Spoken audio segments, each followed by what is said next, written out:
con Lola Montalvo, enfermera, escritora, que viene a presentar su última novela, La Fosa. Una novela que estamos muy acostumbrados en este certamen a traer novelas históricas más clásicas, pero en este caso es una novela a dos tiempos. Hay una historia en la España de 1940 y hay una historia en la actualidad, y ambas nos van a plantear al lector un diálogo con una de las heridas abiertas de nuestro pasado reciente, pues que yo creo que todos vemos, sigue abierta y que sigue generando debate y conversación. Son las fosas del franquismo. Además, bueno, supongo que luego nos lo va a contar Lola, pero sitúa la trama en un pueblo de Sevilla, y no sé si será casualidad o no, pero Andalucía fue una de las comunidades pioneras en tener un mapa de las fosas de la guerra civil y del franquismo. Su autor precisamente luego fue director general de Memoria Histórica con el primer gobierno de Sánchez, y ahora creo que es secretario de Estado. Así que Lola, bienvenida. Gracias. Y la primera pregunta es que nos cuentes un poco cómo se te ocurrió esta historia sobre las fosas. Bueno, ante todo, muchas gracias por haberme invitado al certamen. Gracias por estar todos aquí escuchando a la presentación. Bueno, pues yo soy también licenciada en Historia, y cuando conocí la historia actual, que realmente en los colegios es muy raro que nos la muestren tal y como es, porque no sé, que tienen ahí como un pudor de mostrar precisamente la historia más reciente de España. Yo creo que es la que más vergüenza nos puede dar un poquito a todos también.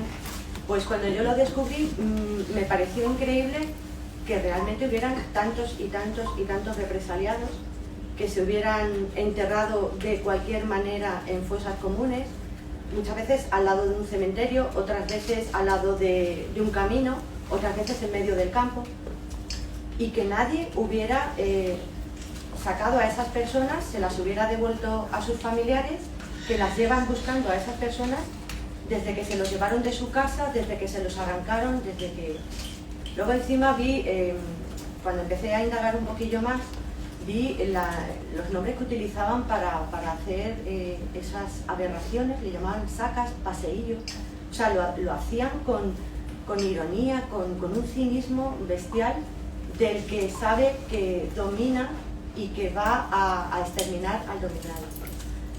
Lo ubiqué en Sevilla con toda la intención, porque realmente en Andalucía, sobre todo en la zona de Sevilla, no hubo casi guerra. Es decir, los golpistas, porque la guerra empezó por un golpe de Estado de unas personas que no estaban de acuerdo con ese gobierno de la República, entraron por diferentes puntos al mismo tiempo, pero en Andalucía entraron y casi pasaron sin enfrentarse a un grupo armado realmente importante.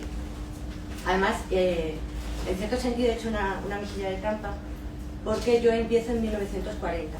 En 1940 la guerra ya ha terminado. Entonces yo quiero dejar patente que aunque terminó la guerra, se siguieron haciendo represalias.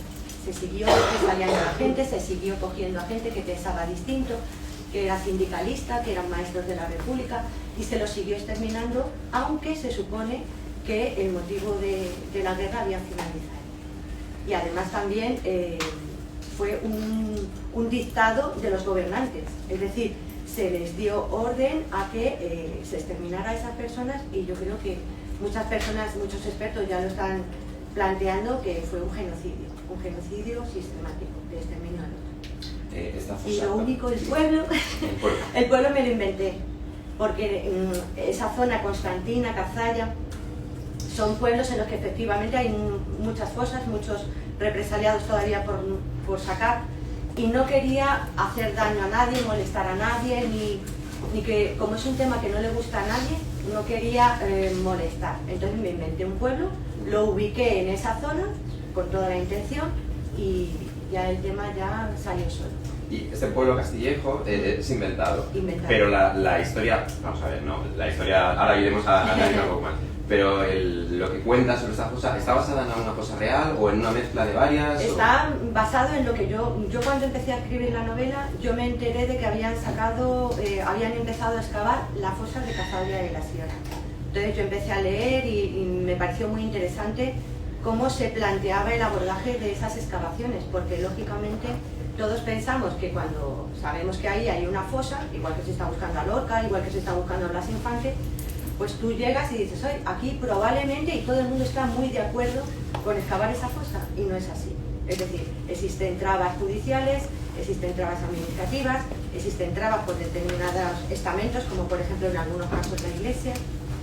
Entonces, yo leí un poquito, bueno, un poquito bastante, de cómo era el proceso de excavación de las fosas, y justo estaban excavando la de Cazalla, y hacía muy poco que en Aguilar de la Frontera, en Córdoba, la jueza había denegado la excavación de esa fosa, y eso ya me resultó aplastante. Yo quería contar eso, yo quería que la gente se diera cuenta de que estamos normalizando que haya miles de represaliados enterrados en fosas al lado de una cuneta, en un cementerio, y que vivamos sobre eso, que nuestra historia se esté apoyando en eso y nadie los haya rescatado. Eso es lo que yo...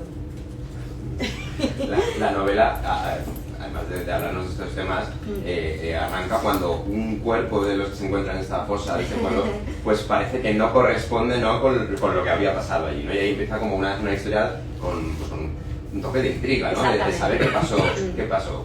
¿Cómo se te ocurre mezclar una investigación policial? Sí, es una investigación policial, y además me gusta llevar esa investigación policial mostrando también cómo trabaja la Guardia Civil en los pueblos. Yo quise hacer también una reivindicación a los pueblos de Andalucía. Yo vivo ahora en Sevilla y he trabajado mucho en pueblos, he trabajado en centros de salud de pueblo y me gusta mucho la vida del pueblo. Entonces,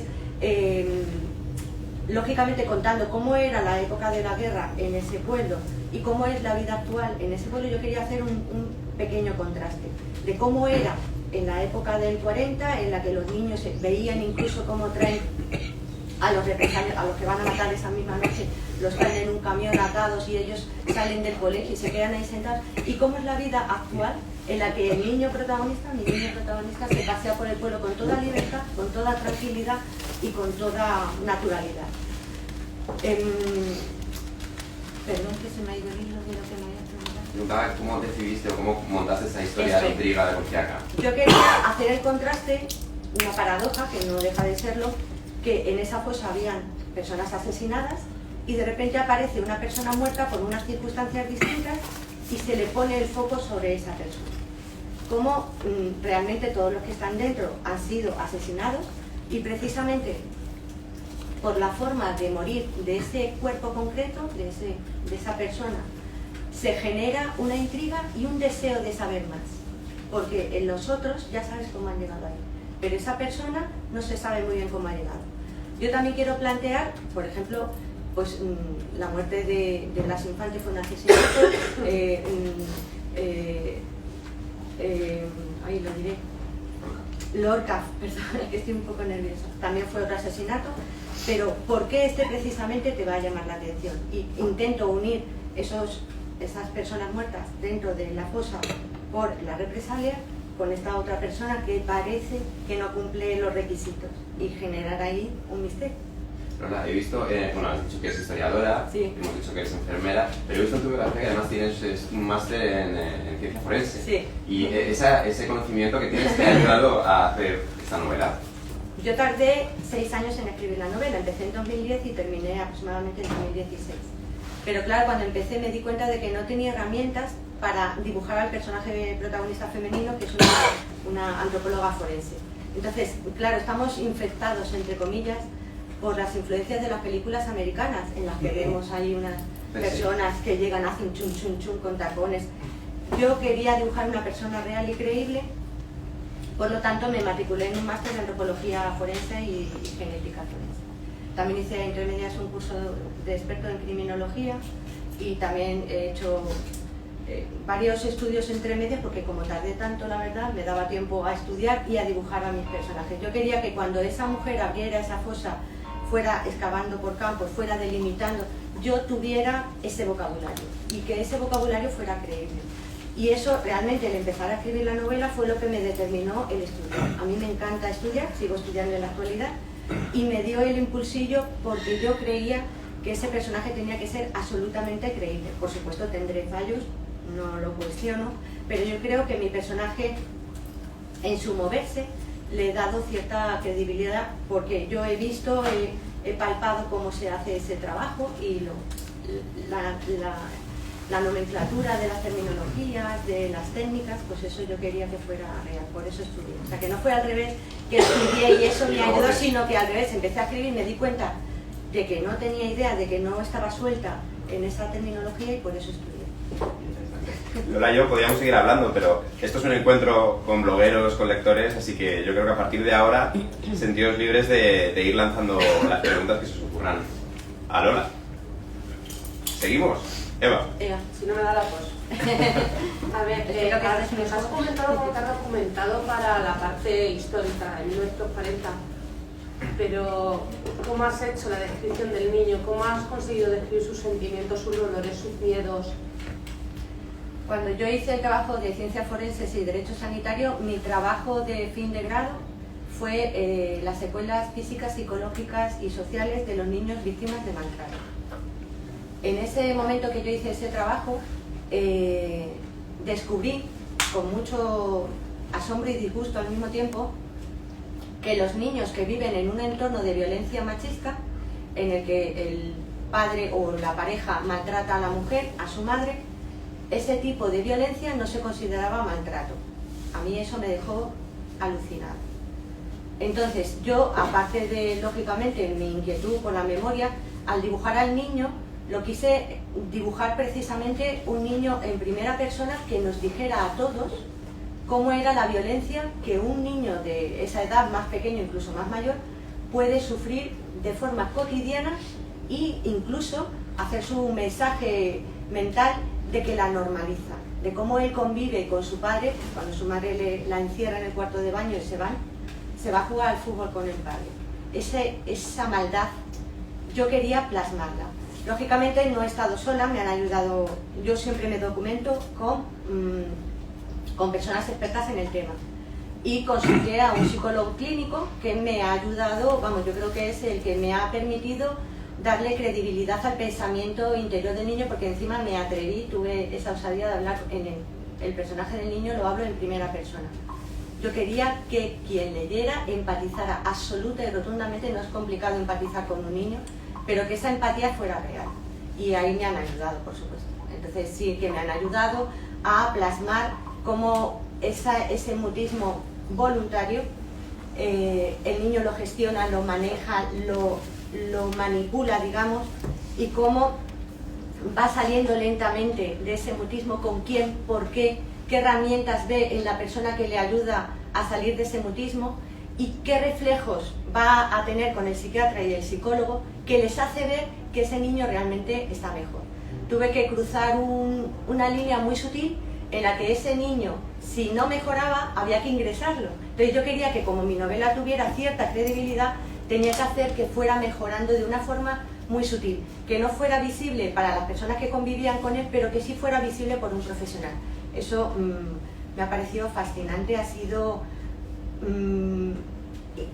no sé cómo explicarlo, ha sido fabuloso el ser capaz de hacer ver a los demás cómo un sufrimiento tan sumamente brutal como ha sufrido ese niño, nos lo deja ver a nosotros, que él va saliendo de ese sufrimiento y cómo lo va gestionando, cómo va poquito a poquito dejándose llevar por el personaje del barrendero y por fin culmina toda la historia tal y como culmina, porque por supuesto no voy a hacer spoiler. Y Lola, decías que no querías molestar a nadie con la novela, pero tratas el maltrato, la violencia machista, trata la memoria histórica de las fuerzas de la represión franquista. Son muchos temas, para molestar, hay que decir. Mira, yo realmente... para ahondar en la vida, ¿no? Yo esta es mi cuarta novela escrita, la tercera publicada. Yo empecé con una novela en la que yo necesitaba sacar mis demonios, que fue, al final resultó con el título de Historia de una enfermera. Yo he sufrido violencia en mi infancia, de diferentes tipos, entonces yo siempre he considerado yo empecé a escribir muy tarde, yo empecé a escribir ya adulta, casada, con niños, ya la vida loca, y de repente me pongo a escribir. Yo necesitaba sacar esos demonios. Y para mí un demonio que existe, que tenemos que trabajar todos con él, es la violencia machista. La violencia machista incluso en algunos aspectos se ha llegado a normalizar. Y yo siempre intento en mis novelas, excepto en la novela histórica, en las demás novelas que he escrito de temática actual, siempre he intentado plasmar ese problema, denunciarlo y reivindicar la responsabilidad que tenemos todos en que ese problema esté ahí todavía y no esté solucionado. Entonces, la violencia machista va a aparecer sí o sí, porque siempre aparece el maltrato a los niños, la violencia machista siempre, de una forma directa o indirecta, intento mostrarlo. Pero el niño me dio el juego perfecto, para plasmarlo en primera persona y hacer esa denuncia. No nos podemos quedar impasibles ante un sufrimiento de este tipo, tantas personas, tantas y tantas personas, niños, mujeres, que bueno, también hay maltrato geriátrico, personas que están sufriendo a día una violencia brutal con las personas con las que conviven. Entonces la violencia machista en mis novelas casi siempre aparece. Lo que era novedoso era el tema de la memoria histórica, que sí que me dijeron que no lo tratara, que era un tema muy feo, que a nadie le iba a gustar, que yo creo que cuanto más me decían que no lo tratara, más me empeñé. Dije, esto hay que hablarlo, y si no lo hablamos nosotros tenemos que mostrarlo. Yo lo muestro como una novela, que yo creo que es entretenida, pero que también genera un diálogo. Yo creo que genera una reflexión. Y en la novela ya lleva unos meses en la calle. ¿Te has encontrado alguna reacción, pues igual, no sé, airada o molesta por los temas que tratas? Hubo una persona que me escribió, solamente una, que me escribió un correo al Facebook y me dijo que esto hay que dejarlo porque las heridas están cerradas. Y ahí me di cuenta de que efectivamente esto hay que escribirlo. Yo creo que he sido sutil con lo que he escrito, creo que hay que ahondar más en el tema. Y yo como escritora creo que tengo esa posibilidad de dar esa visibilidad, de reivindicar este problema, que veo que no me refiero a nivel literario, sino que a nivel social, cada vez que sale el tema de la memoria, es que todo el mundo anda ahí como heridas cerradas.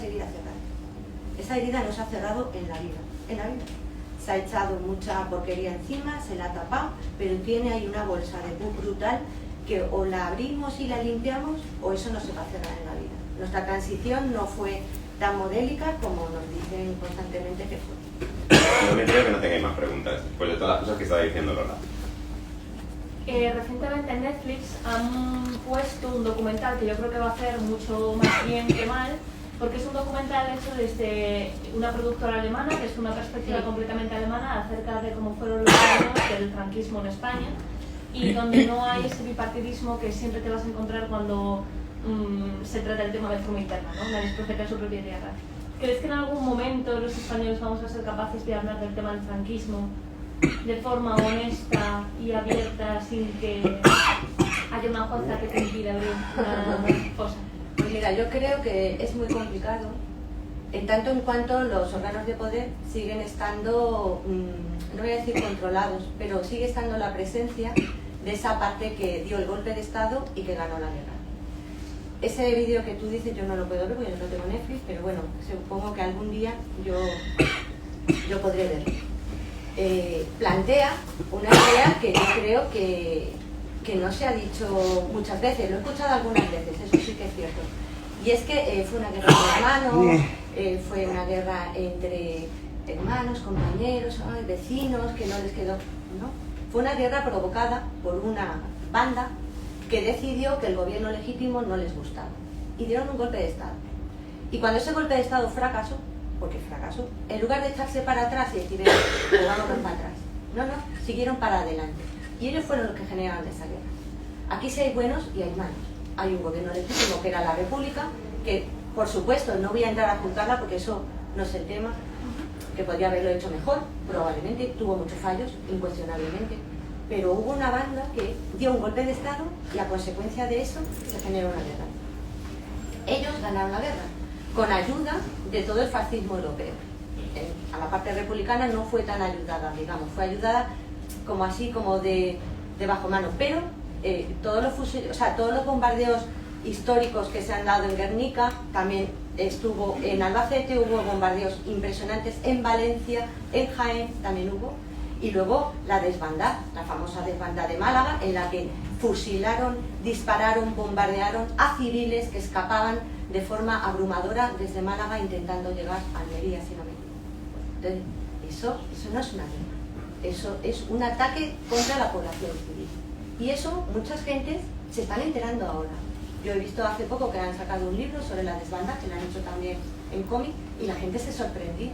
Esto no nos lo enseñan en el colegio, no nos lo enseñan en Colidiano, siguen hablando del franquismo como uno de los mejores gobiernos, con mejor estabilidad, que generó la seguridad social. Por Dios, ¿eh?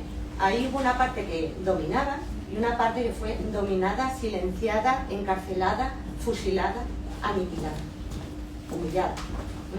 Entonces, lógicamente, mientras que los herederos dogmáticos de esas personas sigan estando más o menos en los puestos donde se deciden cosas, pues yo creo que del franquismo no se va a estudiar, ni se va a hablar, ni se va a hacer lo que realmente deberíamos de hacer, que es abrir, limpiar, hablar, sin cuestionar, ya está muy pasado, digamos, y conseguir depurar nuestro pasado, hacerlo honesto. Y no hay honestidad, ni hay dignidad, ni hay justicia, menos que todas esas personas estén ahí encerradas. Yo no voy a hacerte una pregunta, pero sí te voy a hacer un comentario, no puede molestar.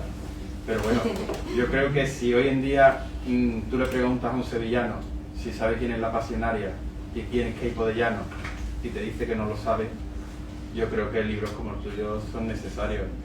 Yo, por ejemplo, particularmente el 11 de agosto voy a rendir homenaje a Blas Infante cada año.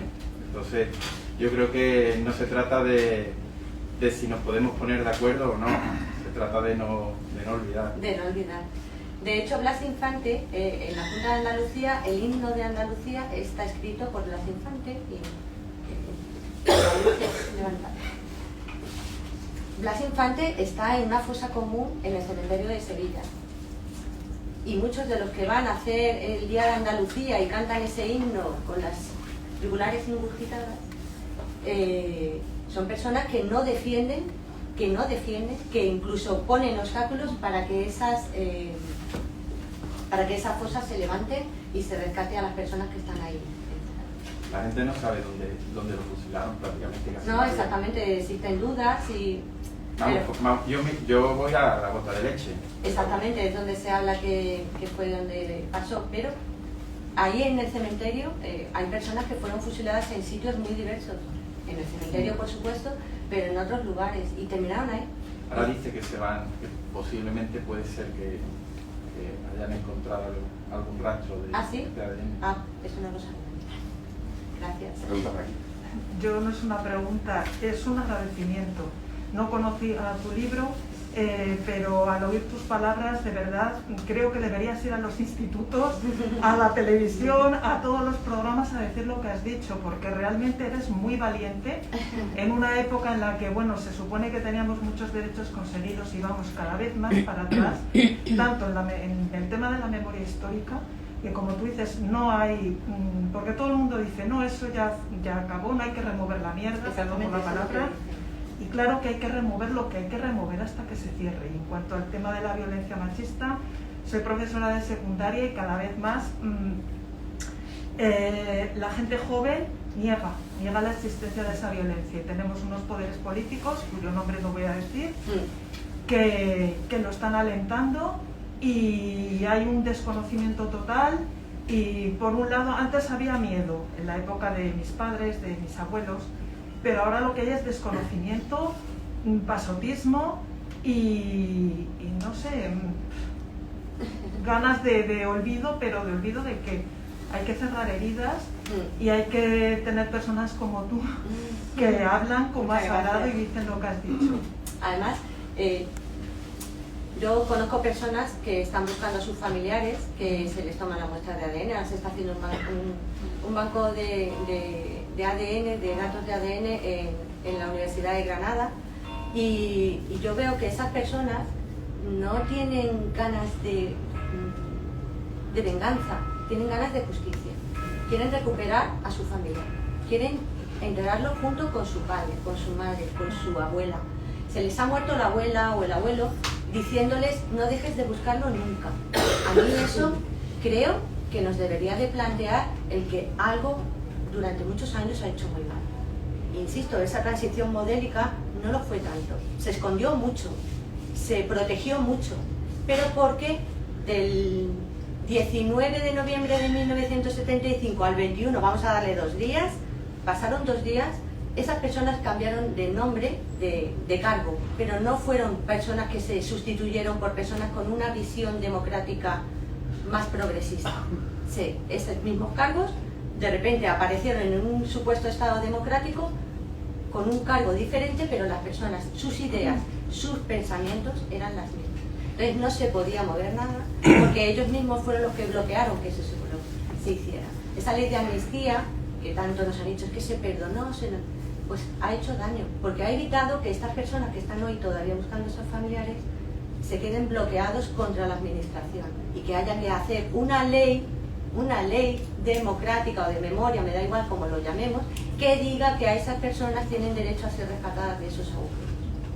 A mí me parece que es algo que tendríamos que pensar, y sobre todo en los colegios, usted que es profesora, enseñar esta etapa, hablar de los campos de concentración de Franco, porque conocemos Auschwitz, conocemos todos los campos de concentración nazis que fueron brutales incuestionablemente, pero aquí hubo campos de concentración similares, y esos campos de concentración, esos campos de presos políticos, sacaron esclavos para llevarlos a empresas que hoy también conviven con nosotros y utilizaron mano de obra esclava para su producción y para su enriquecimiento.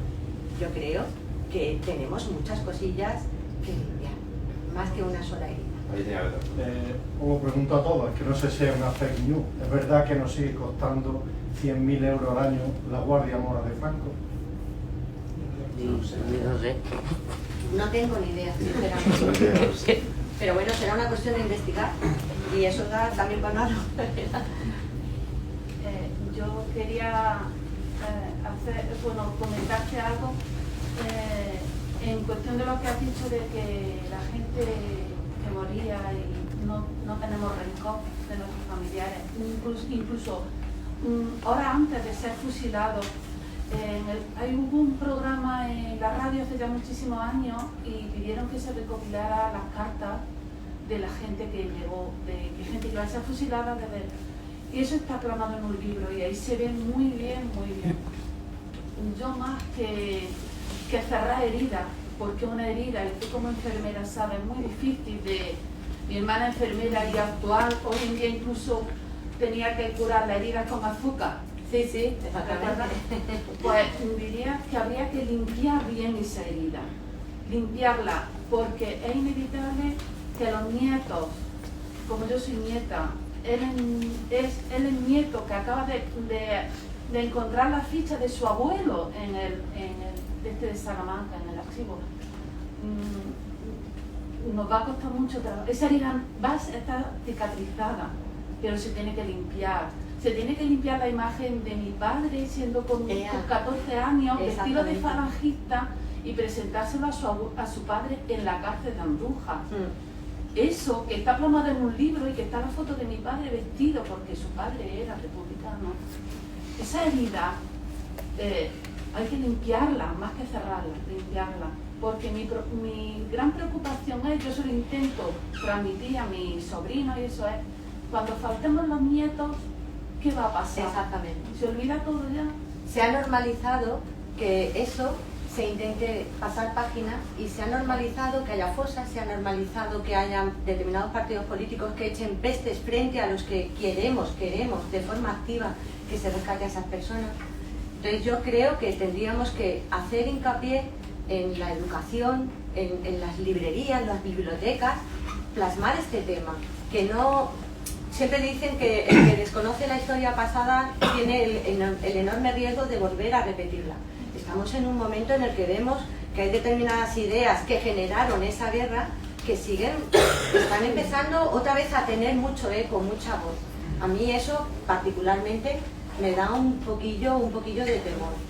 Y siempre que haya alguien que no quiera que esas personas sean rescatadas de esos hoyos, creo que tenemos que salir más todavía a dar esa voz a esas personas. Y ojo, yo no tengo a nadie represaliado en mi familia, eso siempre lo digo porque me dicen, claro, es que tú a lo mejor estás interesada.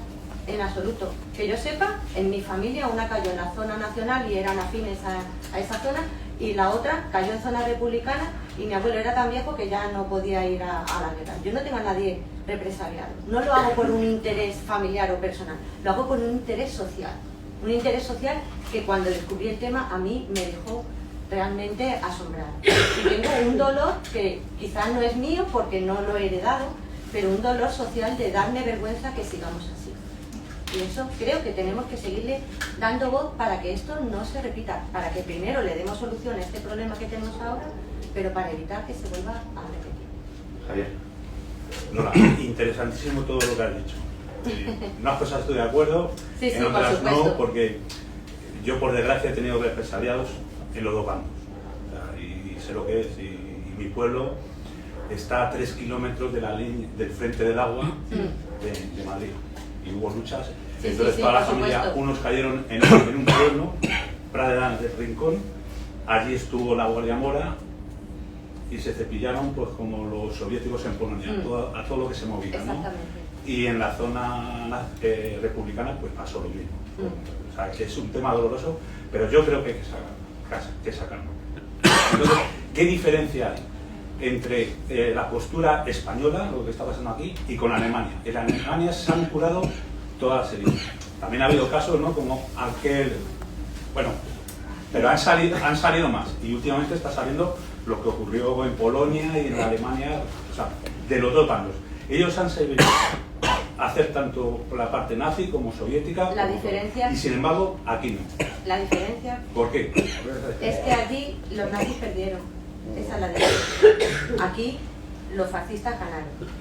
Y una vez que ganaron, ellos siguieron haciendo su idea de exterminio del que opina distinto. De hecho, Keipo de Llano, quien quiera escucharlo, hay vídeos en YouTube en el que ese hombre en la radio, con toda su energía, plasmaba la idea de que había que exterminar a los rojos, a los comunistas, y a las mujeres, había que violarlas antes de matarlas, para que se enteraran de lo que era un hombre de verdad. Esos vídeos, esas cosas que tú escuchas o que lees, o que lógicamente es la de un ganador, no es de una persona que tuviera miedo a la justicia internacional, que no hizo nada una vez que ganó Franco, no hizo nada, y nos dejaron más solos que la una porque consideraron que Franco iba a ser el bastión que iba a controlar el comunismo que entraba en Europa. La única diferencia fue que ellos perdieron. Si aquí el fascismo hubiera perdido, a lo mejor nuestra historia hubiera sido otra. Y bueno, también es cuestionable que ahí tengan todas las heridas cerradas, ¿eh? No, por supuesto Hombre, que pero no. está Y de mucho hecho, mejor aquí, y pero la ley bueno, de memoria aquí por histórica lo menos... alemana ha solucionado lo que aquí no se ha solucionado, pero también hay... con gobiernos de Sí, sí. izquierda. Pero también todavía Ha queda... sido eso. Pero es que nada es perfecto. Yo estoy segura de que ningún país puede decir nunca que todo se ha solucionado de una forma perfecta. Todos tenemos nuestra vergüenza ahí escondida en un sitio, en una fosa o en un monumento que representa algo que a todos nos puede llegar a avergonzar. Yo creo que no hay nada perfecto, pero lo de España Sí, es un absolutamente caso palmario.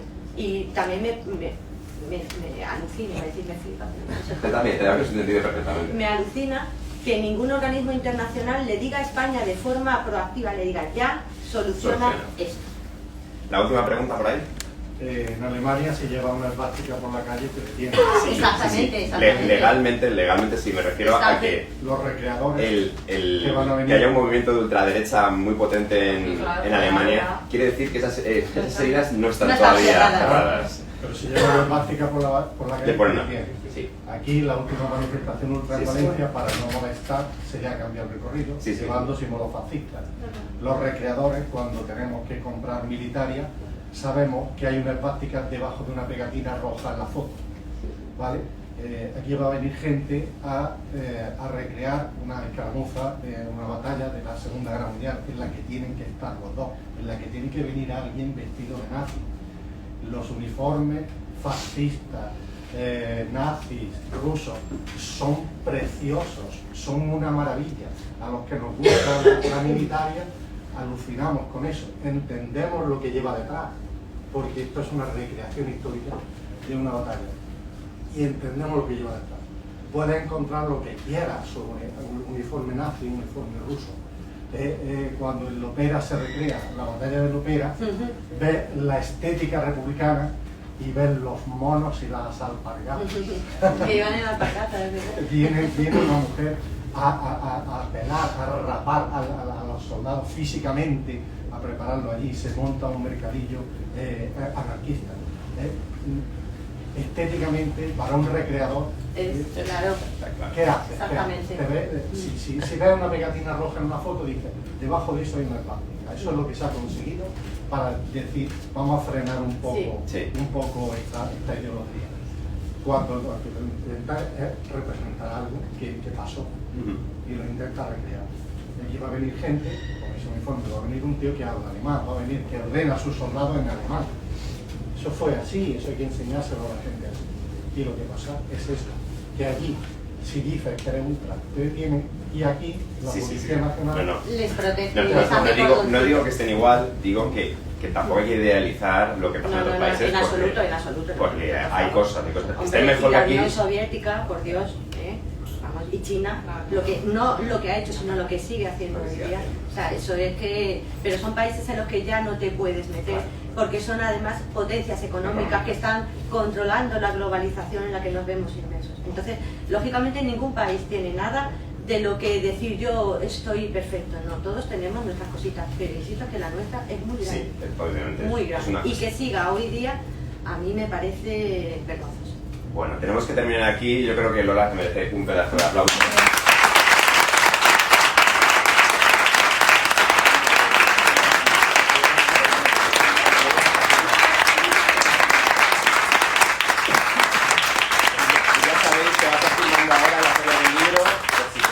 Firme o charlar un poquito con ella, que seguro que ha quedado algo ahí. Muchas Muchísimas gracias a todos, de verdad. Muchas gracias. Nada.